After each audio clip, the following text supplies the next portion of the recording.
Joining me is Nationals frontbencher Barnaby Joyce, the former Deputy Prime Minister, is in Tamworth for the Country Music Festival. I've got to get to Tamworth soon.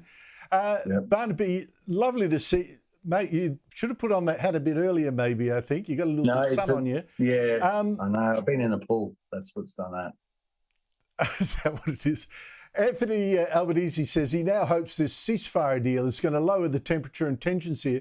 Do you think it will? I mean, is that the Prime Minister's job done? Well, I hope it does, but whether it does depends on what he does in communities that are inspiring hate. I'll take that gentleman up who's saying that there's an anti-Palestinian racism. Well, I haven't seen people going around spray painting Palestinian mosques or Palestinian churches with anti-Palestinian slogans. I don't see the demonstrations walking up and down the streets, screaming about Palestine. But we are seeing the sort of coalescing of a whole range of issues under the Palestinian issue and those demonstrations and that graffiti and the threat to Jewish people and the doxing of Jewish people in Australia. So it's when you say that there's not an issue with regards to anti-Semitism, you're not telling the truth. And I hope everybody hopes this issue, that the heat comes out of it. Who'd want a war? Who'd want people to be dying and children to be maimed? No one wants that. But this war was started by Hamas. Hamas invaded Israel.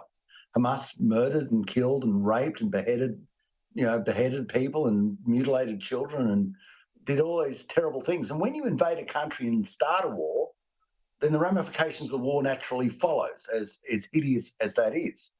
And, now we have to see whether that issue now gets some common sense. But I don't see how you end up negotiating with a terrorist organisation. It's not a government. It's a terrorist. No. Hamas is a terrorist organisation. And how you end up doing a deal with them, I don't know. You have to have the wisdom of Solomon for that one.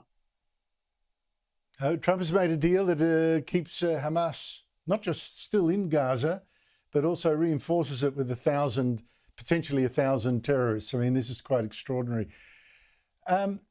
Barnaby, switching it, talking about the sun. I was ticked off yesterday by another guest on Sky. Honestly, people are going to start saying, why come on Sky? Because Andrew Bolt will attack you.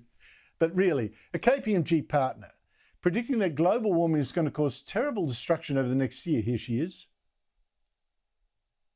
We're seeing increased social polarisation, increased disintegration and disruption from climate change.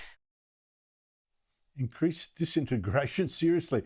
But Barnaby, what's actually caused more devastation, do you think, to countries like Australia? Is it really climate change, or is it climate change policies involving taxes and cutting our electricity supply to ribbons and things like that?